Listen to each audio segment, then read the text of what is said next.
नमः पार्वती पतये हर हर महादेव।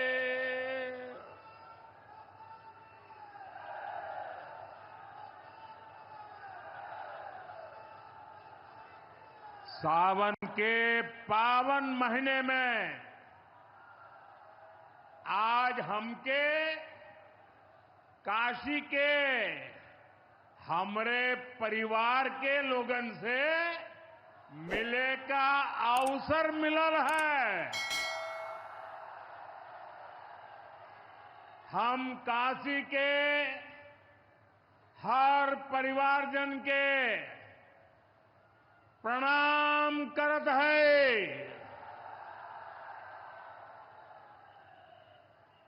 यूपी के मुख्यमंत्री योगी आदित्यनाथ जी, डिप्टी सीएम केशव प्रसाद मौर्य जी, ब्रजेश पाठक जी, पटना से हमारे साथ जुड़े कृषि मंत्री शिवराज सिंह चौहान जी, देश के अलग अलग हिस्सों में जुड़े हुए सभी आदरणीय मुख्यमंत्रीगण, गवर्नर श्री, मंत्रीगण, यूपी सरकार के मंत्रीगण, यूपी भाजपा अध्यक्ष भूपेंद्र सिंह चौधरी जी, सभी विधायक एवं जनप्रतिनिधिगण और मेरे प्यारे किसान भाई और बहनों, और विशेष रूप से काशी के मेरे मालिक जनता जनार्दन,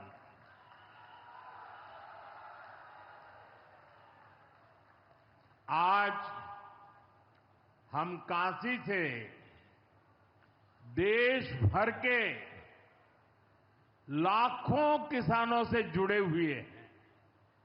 सावन का महीना हो, काशी जैसा पवित्र स्थान हो और देश के किसानों के साथ जुड़ने का अवसर हो, इससे बड़ा सौभाग्य क्या हो सकता है।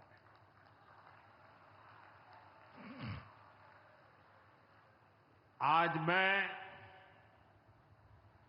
ऑपरेशन सिंदूर के बाद पहली बार काशी आया हूं।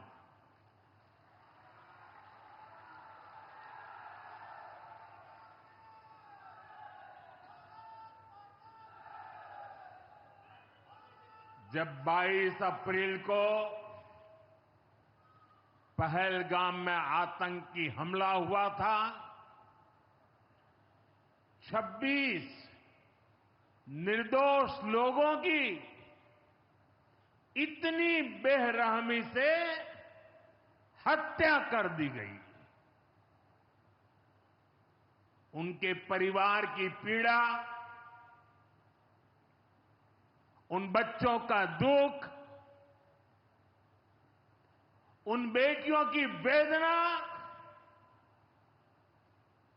मेरा हृदय बहुत तकलीफ से भर गया था। तब मैं बाबा विश्वनाथ से यही मना रहा था कि सभी पीड़ित परिवारों को ये दुख सहने की हिम्मत दे। काशी के मेरे मालिकों, मैंने अपनी बेटियों के सिंदूर का बदला लेने का जो वचन दिया था, वो भी पूरा हुआ है। ये महादेव के आशीर्वाद से ही संभव हुआ है। मैं ऑपरेशन सिंदूर की सफलता को उनके चरणों में समर्पित करता हूं।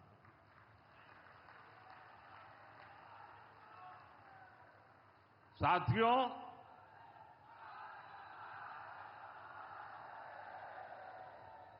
इन दिनों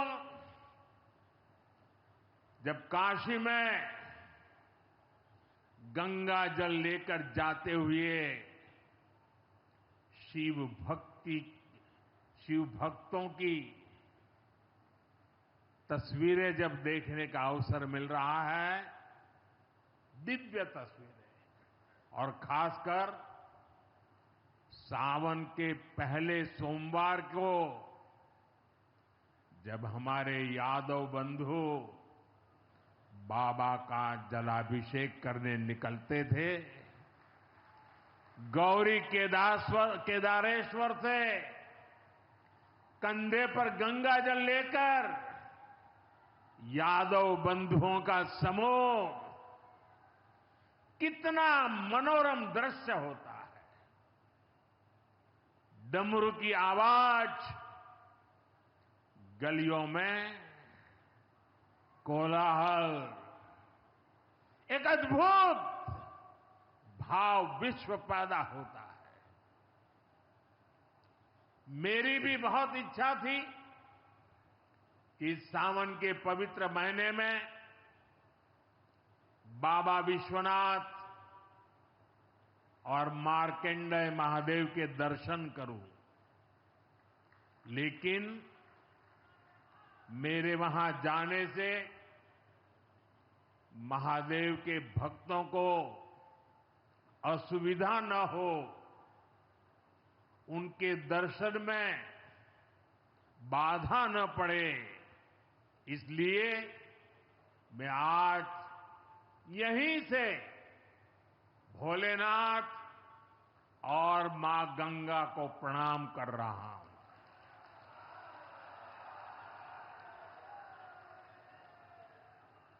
हम सेवापुरी के ई मंच से बाबा काशी विश्वनाथ के प्रणाम करत है। नमः पार्वती पते हर हर महादेव।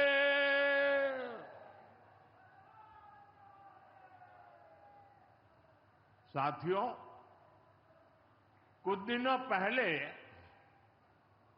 मैं तमिलनाडु में था। मैं वहां 1000 साल पुराने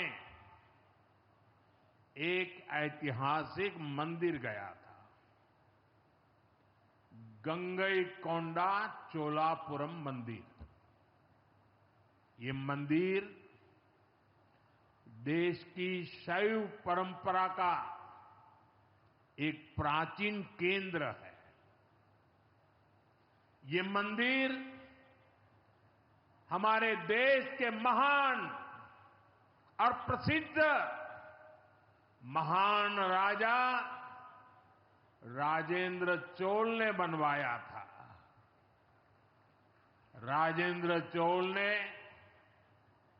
उत्तर भारत से गंगा जल मंगवाकर उत्तर को दक्षिण से जोड़ा था।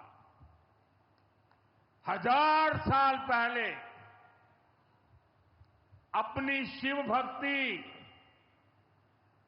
और शैव परंपरा के जरिए राजेंद्र चोल ने एक भारत श्रेष्ठ भारत का उद्घोष किया। आज काशी तमिल संगमम जैसे प्रयासों के जरिए हम उसे आगे बढ़ाने का एक नम्र प्रयास कर रहे हैं। और मैं जब अभी गंगईकोंडा चोलापुरम गया तो मेरे लिए बहुत संतोष की बात है कि 1000 साल बाद आपके आशीर्वाद से मैं भी गंगा जल लेकर वहां गया था।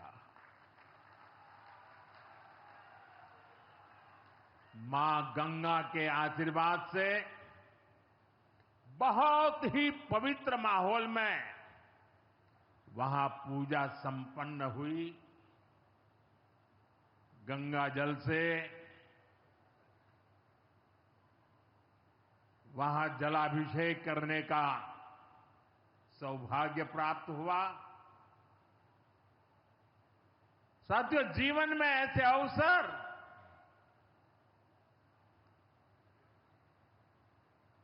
बहुत प्रेरणा देते हैं। देश की एकता की हर बात नई चेतना जगा देती है और तभी तो ऑपरेशन सिंदूर सफल होता है।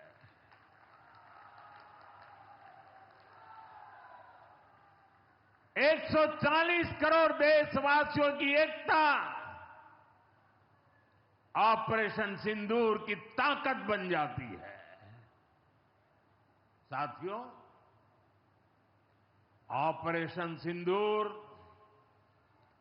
जवानों के पराक्रम का वो पल और आज किसानों को प्रणाम करने का अवसर। आज यहां एक विराट किसान उत्सव का आयोजन हो रहा है। देश के 10 करोड़ किसान भाइयों बहनों के खातों में 21,000 करोड़ रुपए पीएम किसान सम्मान निधि के रूप में भेजे गए हैं। और जब काशी से धन जाता है ना, वो तो अपने आप प्रसाद बन जाता है।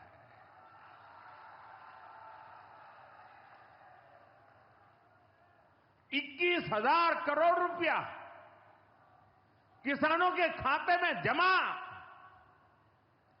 साथियों, आज यहां भी 2,000 करोड़ रुपए से ज्यादा की विकास परियोजनाओं का लोकार्पण और शिलान्यास भी हुआ है। बाबा के आशीर्वाद से काशी में विकास की अविरल धारा मां गंगा के साथ साथ आगे बढ़ रही है। मैं आप सभी को, देश के किसानों को बहुत बहुत बधाई देता हूं। अभी कुछ ही दिन पहले काशी में सांसद टूरिस्ट गाइड प्रतियोगिता भी आयोजित की गई थी। यानी स्पर्धा के द्वारा स्किल डेवलपमेंट, स्वयं प्रयास से स्किल डेवलपमेंट, उसके अनेक प्रयोग आज काशी की भूमि में हो रहे हैं। आने वाले दिनों में काशी सांसद फोटोग्राफी प्रतियोगिता, सांसद रोजगार मेला समेत कई और आयोजन भी होने वाले हैं। मैं यहां सरकार के सभी मुलाजिमों को, सरकार के सभी अधिकारियों को भी सार्वजनिक रूप से बहुत बहुत बधाई देता हूं, ताकि वे जनभागीदारी से युवा पीढ़ी को जोड़ करके ऐसे अद्भुत कार्यक्रमों की रचना करते हैं और सफलतापूर्वक उसको आगे बढ़ाते हैं। इस काम में जुड़े हुए सभी अधिकारी भी बहुत बहुत बधाई के पात्र हैं। जो ये प्रतियोगिता में हिस्सा ले रहे हैं, उनको भी मेरी बहुत बहुत शुभकामनाएं हैं। साथियों, हमारी सरकार निरंतर किसानों की खुशहाली के लिए काम कर रही है। पहले की सरकारों में किसानों के नाम पर हुई एक घोषणा भी पूरी होना मुश्किल होता था। लेकिन भाजपा सरकार जो कहती है वो करके दिखाती है। आज पीएम किसान सम्मान निधि सरकार के पक्के इरादों का उदाहरण बन चुकी है। भाइयों बहनों, आपको याद होगा 2019 में जब पीएम किसान सम्मान निधि शुरू हुई थी, तब सपा, कांग्रेस जैसे विकास विरोधी लोग, विकास विरोधी दल कैसी कैसी अफवाहें फैला रहे थे, लोगों को गुमराह कर रहे थे, किसानों को उलझन में डालते थे। कोई कहता था मोदी भले योजना लाया, लेकिन 2019 का चुनाव जाएगा, ये सब बंद हो जाएगा। इतना ही नहीं, मोदी ने जो पैसा अभी जमा किया है ना, वो भी वापस निकाल देगा। कैसा झूठ बोलते हैं। और यही देश का दुर्भाग्य है कि निराशा की गर्त में डूबा हुआ विरोधी मानसिकता वाले लोग ऐसी ही झूठी सच्चाई को लेकर के जी रहे हैं। ये सिर्फ किसानों से, देश के लोगों से झूठ बोल सकते हैं। आप मुझे बताइए, क्या इतने वर्षों में कभी एक भी किस्त बंद हुई क्या? पीएम किसान सम्मान निधि बिना ब्रेक के जारी है। आज तक 4.25 लाख करोड़ रुपए, आंकड़ा याद रखना, 4.25 लाख करोड़ रुपए किसानों के खाते में भेजे जा चुके हैं। जरा आप मेरे साथ बोलेंगे कितने? 4.25 लाख करोड़। कितने?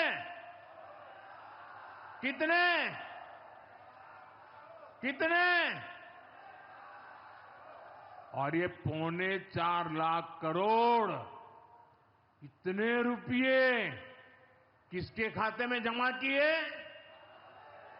किसके खाते में जमा किए? मेरे किसान भाई बहनों के खाते में जमा किए। यहां यूपी के भी करीब 2.5 करोड़ किसानों को इसका लाभ मिला है। यूपी में किसानों को इस योजना के 90,000 करोड़ रुपए से ज्यादा भेजे गए हैं। इतना ही नहीं, मेरी काशी के किसानों को भी करीब करीब 900 करोड़ रुपए मिले हैं।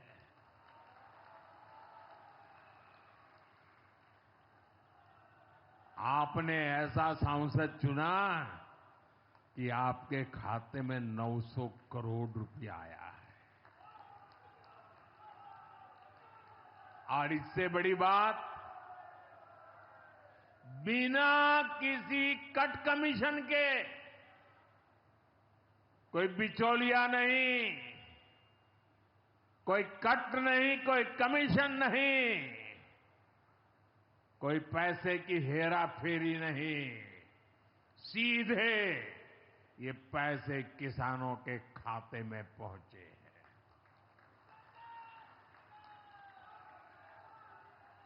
और मोदी ने ये परमानेंट व्यवस्था बना दी है। ना लीकेज होगी, न गरीब का हक छीना जाएगा।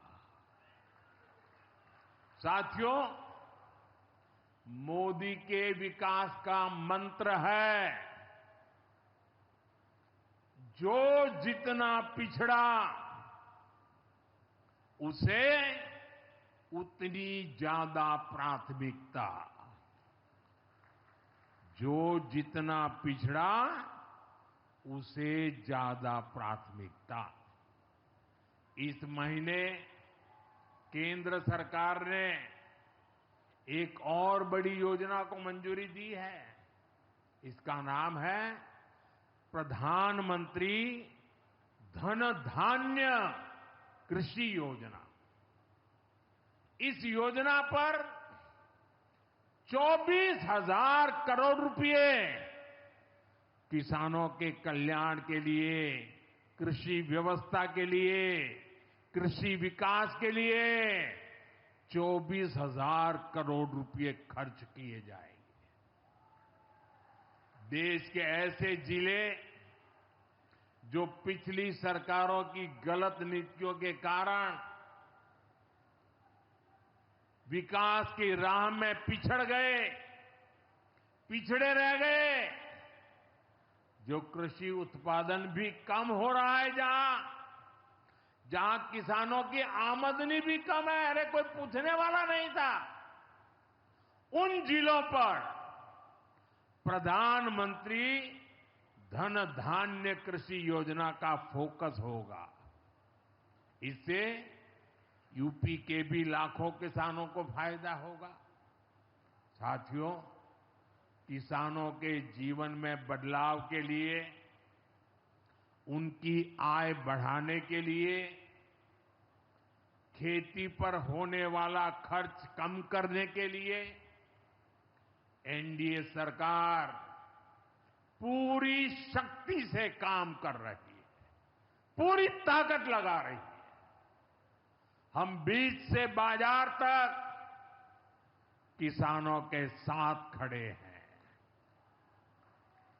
खेतों तक पानी पहुंचे, इसके लिए देश में लाखों करोड़ रुपए की सिंचाई योजना चलाई जा रही है।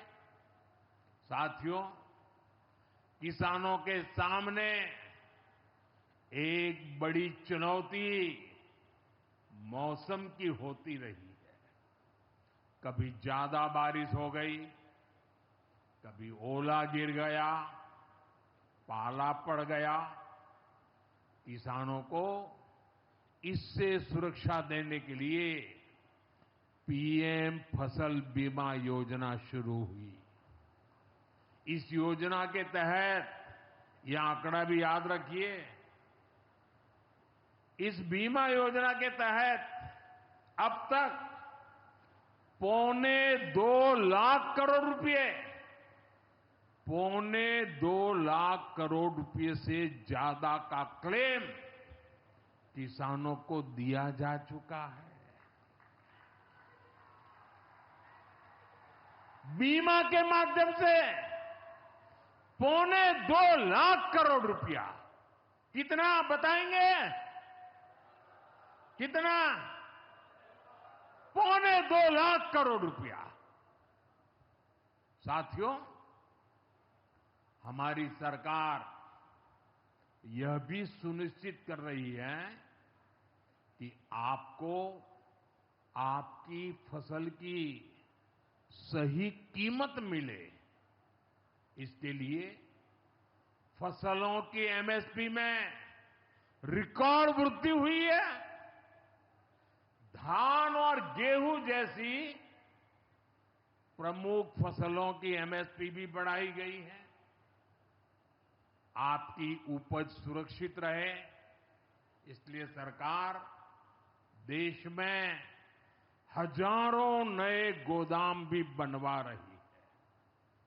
भाइयों बहनों, हमारा जोर कृषि अर्थव्यवस्था में महिलाओं की भागीदारी बढ़ाने पर भी है। हम लखपति दीदी अभियान चला रहे हैं। हमारा लक्ष्य देश में 3 करोड़ लखपति दीदी बनाने का है। 3 करोड़ लखपति दीदी।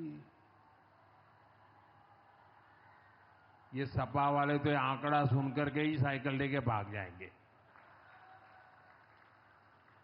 अब तक 1.5 करोड़ से ज्यादा लखपति दीदी भी बन चुकी है। 3 करोड़ का लक्ष्य में से आधा काम पूरा कर लिया। 1.5 करोड़ गांव में काम करने वाली गरीब परिवार की, किसान परिवार की हमारी बहनें, 1.5 करोड़ बहनें लखपति दीदी बन जाए, ये बहुत बड़ा काम हो रहा है। सरकार के ड्रोन दीदी अभियान ने भी लाखों बहनों की आय बढ़ाई है। साथियों, हमारी सरकार कृषि से जुड़ी आधुनिक रिसर्च को खेतों तक पहुंचाने में भी जुटी है। इसके लिए मई और जून के महीने में खास तौर पर विकसित कृषि संकल्प अभियान चलाया गया। लैब से लैंड के मंत्र के साथ 1.25 करोड़ से अधिक किसानों से सीधा संवाद किया गया। हमारे देश में माना गया है और यह व्यवस्था भी है कि कृषि ये राज्य का विषय है और सही भी है, लेकिन उसके बावजूद भी भारत सरकार को लगा, एनडीए सरकार को लगा, मोदी सरकार को लगा कि भले विषय राज्य का हो, राज्य करे, कर पाए न कर पाए, बहुत से राज्य हैं जो नहीं कर पाते हैं, तो हमने तय किया कि हम खुद भी कुछ करेंगे और करोड़ों किसानों के साथ सीधा संवाद किया। साथियों, केंद्र सरकार की योजनाओं का लाभ आप सभी तक निरंतर पहुंचता रहे, इस दिशा में आज मुझे आपके साथ एक अहम जानकारी साझा करनी है और उसमें मुझे आपकी मदद भी चाहिए, यहां बैठे हुए लोगों की भी मदद चाहिए। आपको पता है, जनधन योजना के तहत देश में 55 करोड़ गरीबों के बैंक खाते खोले गए। जिनको कभी बैंक का दरवाजा देखने का सौभाग्य नहीं मिला था, ऐसे 55 करोड़ लोगों के खाते, ये मोदी को जब से आपने काम करने का अवसर दिया ना, मैं ये काम कर रहा था। 55 करोड़। अब इस योजना को हाल ही में 10 साल पूरे हुए हैं। अब बैंकिंग क्षेत्र का कुछ नियम है। वो नियम ये कहते हैं कि 10 साल बाद बैंक खातों का दोबारा से केवाईसी करना जरूरी होता है। एक प्रक्रिया पूरी करनी होती है। अब आप बैंक में जाएं, करें या न करें, पहले सब आपको करना होता है। अब मैंने थोड़ा आपका भार कम करने का बीड़ा उठाया है, तो मैंने बैंक वालों से कहा कि लोग आएं, केवाईसी करें, अच्छी बात है, हमें नागरिकों को हमेशा जागृत रखना चाहिए, लेकिन हम क्या एक अभियान चला सकते हैं? मैं आज रिजर्व बैंक का, हमारे देश की सभी बैंकों का, बैंक के सभी कर्ता धर्ताओं का हृदय से अभिनंदन करना चाहता हूं। आज उन्होंने एक ऐसा काम उठाया है जो हमें गर्व से भर देता है। बैंक के लोग इस 10 करोड़ लोगों को, अरे 10 साल के बाद ये 55 करोड़ लोग अपना फिर से रिव्यू करें, इसलिए केवाईसी जो करना है, इस काम को पूरा करने के लिए 1 जुलाई से देश भर में बहुत बड़ा अभियान चल रहा है। हमारे बैंक स्वयं हर ग्राम पंचायत तक पहुंच रहे हैं, वहां पर जाकर के मेला लगाते हैं। अब तक ऐसी करीब 1 लाख ग्राम पंचायत में बैंक अपने कैंप, अपना मेला लगा चुके हैं। लाखों लोगों ने दोबारा अपना केवाईसी भी करा लिया है और ये अभियान आगे भी चलने वाला है। मैं ऐसे हर साथी जिसका जनधन खाता है उससे आग्रह करूंगा कि वो फिर से अपना केवाईसी जरूर करा ले। साथियों, ग्राम पंचायतों में बैंक जो स्पेशल कैंप लगा रहे हैं, अभी भी लाखों पंचायतों का काम जारी है। मैं समझता हूं कि इन कैंप का फायदा उठाना चाहिए और उसके कई फायदे हैं। एक और फायदा भी है, इन कैंपों में प्रधानमंत्री सुरक्षा बीमा योजना, प्रधानमंत्री जीवन ज्योति बीमा योजना, अटल पेंशन योजना, ऐसी अनेक योजनाओं का रजिस्ट्रेशन भी हो रहा है। और ये बीमा तो ऐसा है कि एक चाय के खर्चे से भी कम खर्चा लग जाता है। ये योजनाएं आपकी बहुत मदद करती है। इसलिए बैंकों ने जो जितना बड़ा अभियान चलाया है, आप इसका बहुत फायदा लीजिए। पूरे देश के लोगों से मैं कहता हूं, आप इन कैंपों में जरूर जाइए। अब अगर आप अब तक इन योजनाओं से नहीं जुड़े हैं तो उनके लिए रजिस्ट्रेशन करवाइए और अपने जनधन खाते का केवाईसी भी कराइए। मैं भाजपा के और एनडीए के सभी प्रतिनिधियों से कहूंगा कि वो ज्यादा से ज्यादा लोगों को इस अभियान के प्रति जागरूक करें। बैंकों से बात करें कब कैंप कहां लगने वाला है, वो क्या मदद हम कर सकते हैं। हम सामने से होकर बैंकों के इतने बड़े काम में हाथ बटाएं, उनको मदद करें और ज्यादा से ज्यादा लोगों को, जहां भी कैंप लगता है उस इलाके के लोगों को इस अभियान से जोड़े। साथियों, आज महादेव की नगरी में विकास और जन कल्याण के इतने काम हुए। शिव का अर्थ ही होता है, शिव का मतलब ही है कल्याण। लेकिन शिव का एक रूप और भी है। शिव का एक रूप तो कल्याण है, शिव का दूसरा रूप है रुद्र रूप। सामने जब आतंक और अन्याय होता है तब हमारे महादेव रुद्र रूप धारण करते हैं। ऑपरेशन सिंदूर के दौरान दुनिया ने भारत का यही रूप देखा है। भारत पर जो वार करेगा वो पाताल में भी नहीं बचेगा। लेकिन भाइयों बहनों, दुर्भाग्य से ऑपरेशन सिंदूर की सफलता पर हमारे देश के कुछ लोगों को भी पेट में दर्द हो रहा है।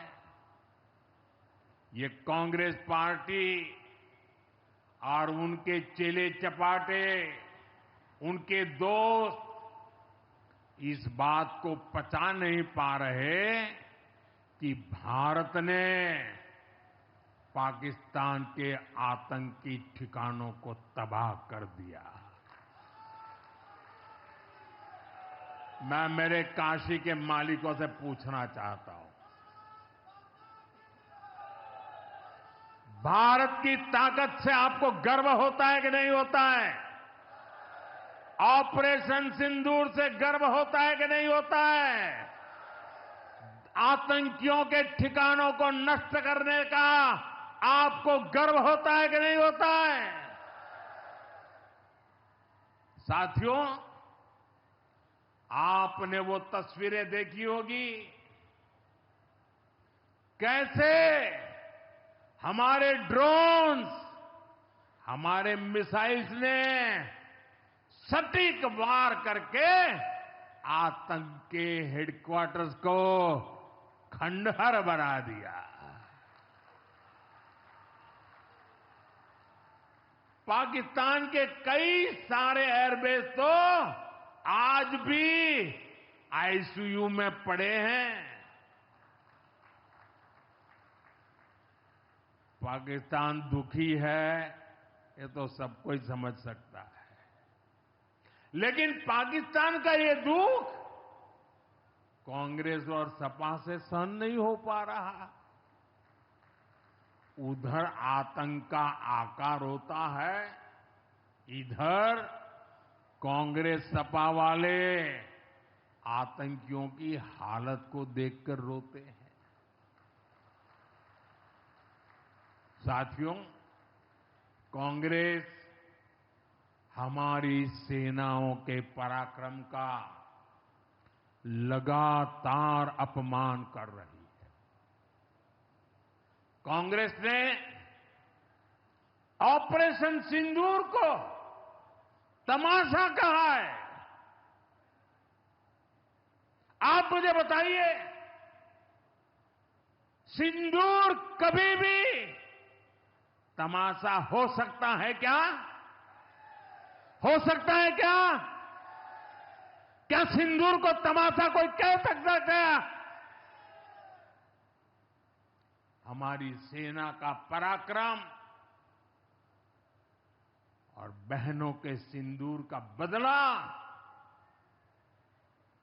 तमाशा कहने की ये हिम्मत, ये निर्लज्जता, भाइयों बहनों, वोट बैंक और तुष्टीकरण की इस राजनीति में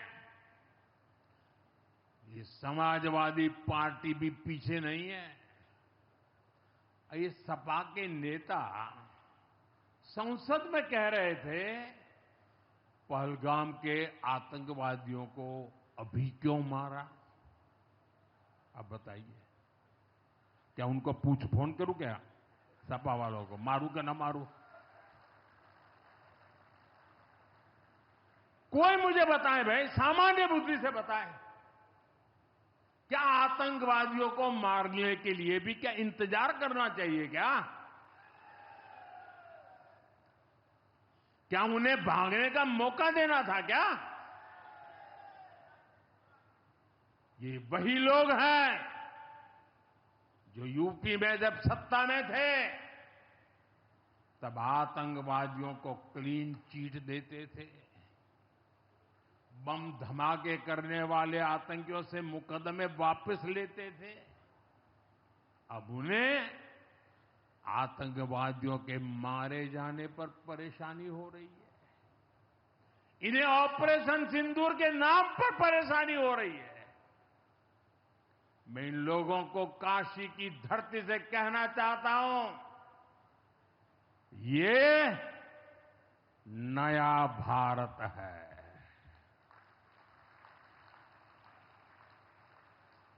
ये नया भारत भोलेनाथ को भी पूजता है और देश के दुश्मनों के सामने काल भैरव भी बन जाता है।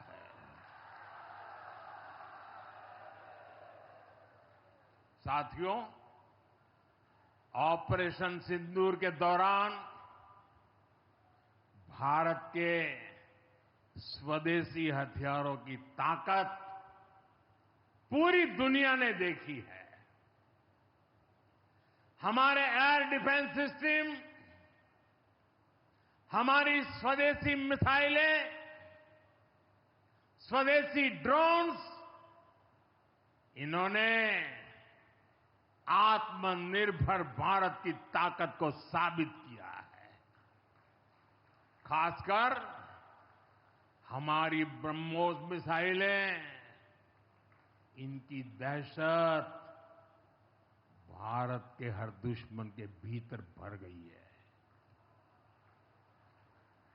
पाकिस्तान में कहीं यूं ही ब्रह्मोस आवाज आ जाए ना तो नींद नहीं आती। मेरे प्यारे भाई बहनों, मैं यूपी का सांसद हूं। यूपी के सांसद के नाते मुझे खुशी है कि वो ब्रह्मोस मिसाइलें हमारे यूपी में भी बनेगी।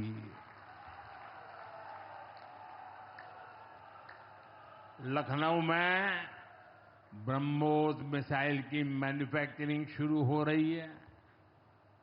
यूपी डिफेंस कॉरिडोर में भी कई बड़ी डिफेंस कंपनियां अपने प्लांट लगा रही है। आने वाले समय में यूपी में बने हथियार, हिंदुस्तान के हर भाग में बने हथियार भारतीय सेनाओं की ताकत बनेंगे। मुझे साथियों बताइए, जब ये आत्मनिर्भर सैन्य शक्ति की बात सुनते हैं, आपको गर्व होता है कि नहीं होता है? जरा पूरी ताकत से हाथ ऊपर करके बताइए, आपको गर्व होता है कि नहीं होता है? गर्व होता है कि नहीं होता है? बोले हर हर महादेव। अगर पाकिस्तान ने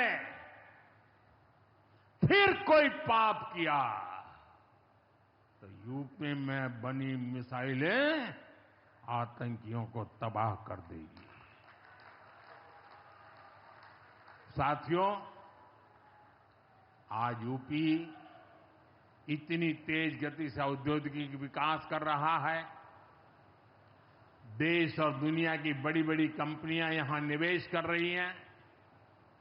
इसके पीछे भाजपा सरकार की विकासपरक नीतियों की बड़ी भूमिका है।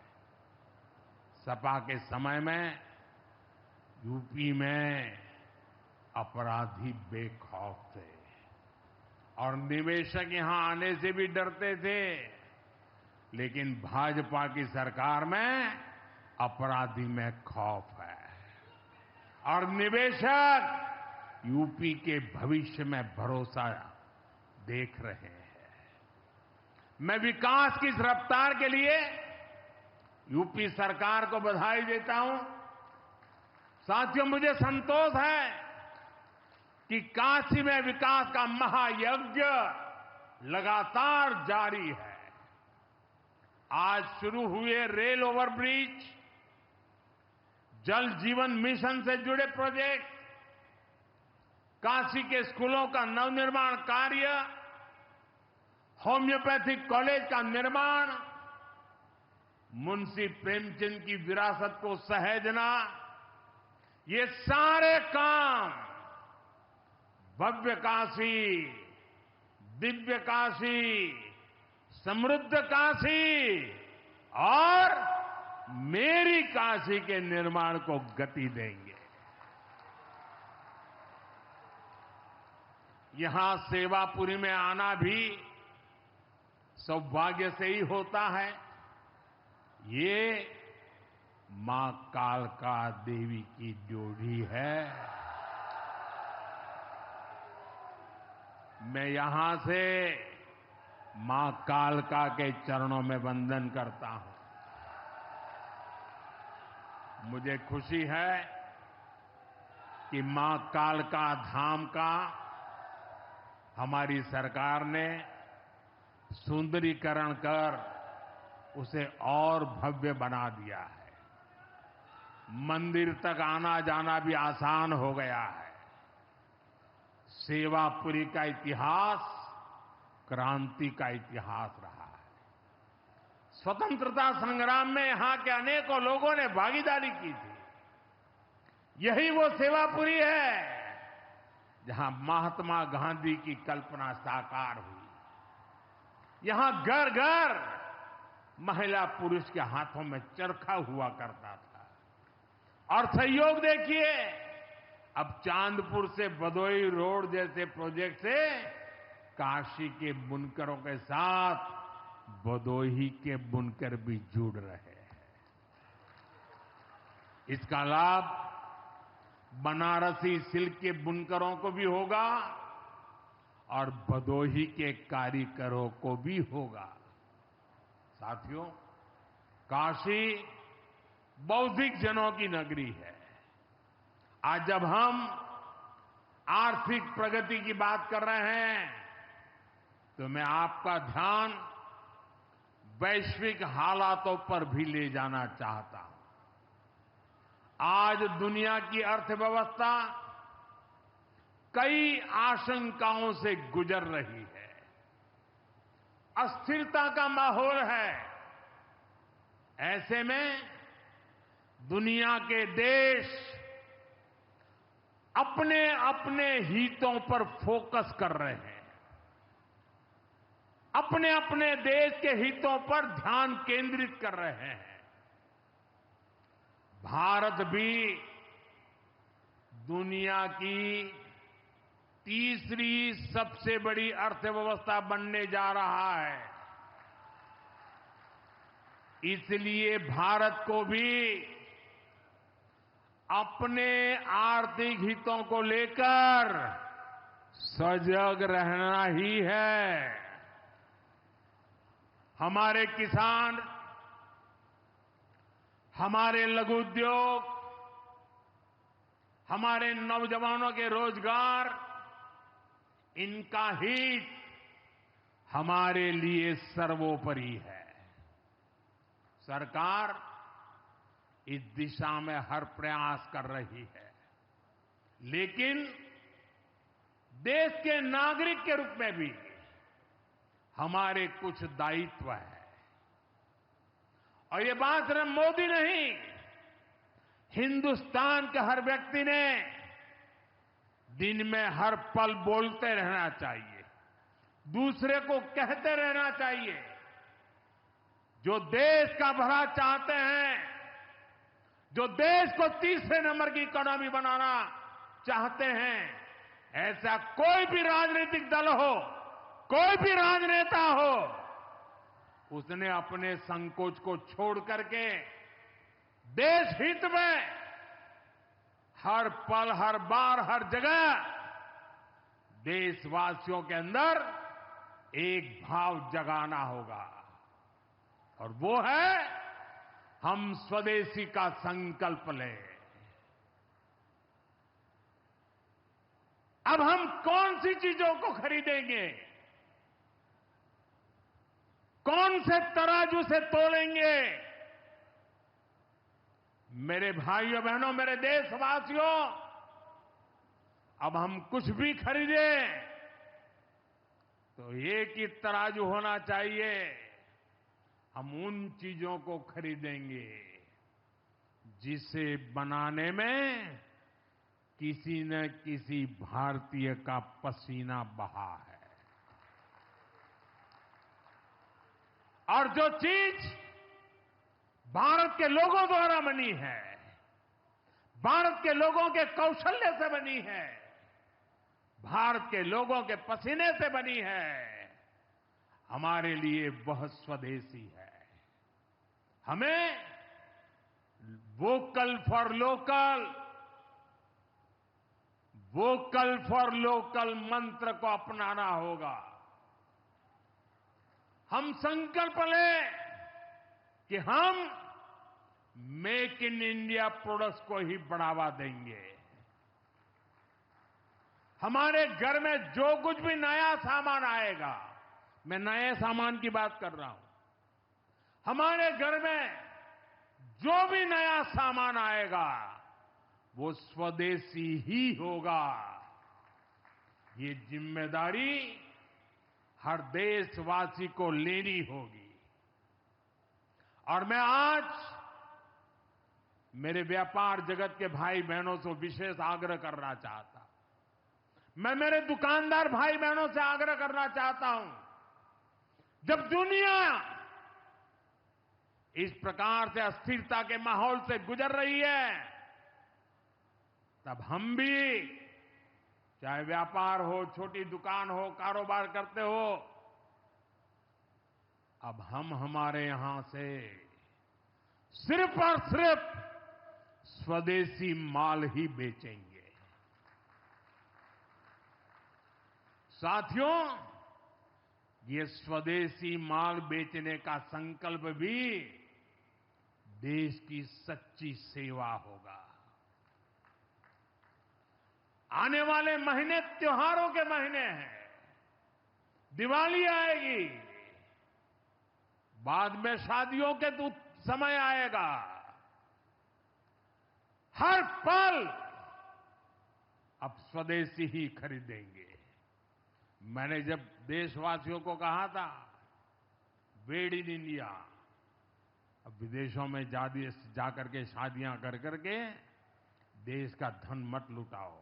और मुझे खुशी है, कई नौजवान मुझे चिट्ठी लिखते थे कि हमारा परिवार तो विदेश में शादी करना तय किया था, लेकिन आपकी बात सुन करके अब हमने वहां का सारा कैंसिल कर दिया। थोड़ा खर्चा भी हो गया, लेकिन अब हम भारत में ही शादी करेंगे। हमारे यहां भी बहुत अच्छे स्थान है जहां शादी ब्याह हो सकता है।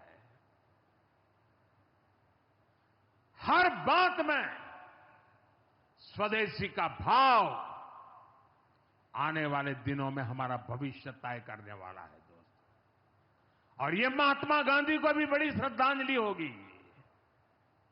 साथियों, सबके प्रयास से ही विकसित भारत का सपना पूरा होगा। एक बार फिर आपको आज के विकास कार्यों की बहुत बहुत बधाई देता हूं। और भविष्य में वोकल फॉर लोकल, खरीदेंगे तो स्वदेशी खरीदेंगे, घर सजाएंगे तो स्वदेशी से सजाएंगे, जिंदगी बढ़ाएंगे तो स्वदेशी से बढ़ाएंगे। इस मंत्र को लेकर के चल पड़े। बहुत बहुत धन्यवाद। मेरे साथ बोले हर हर महादेव।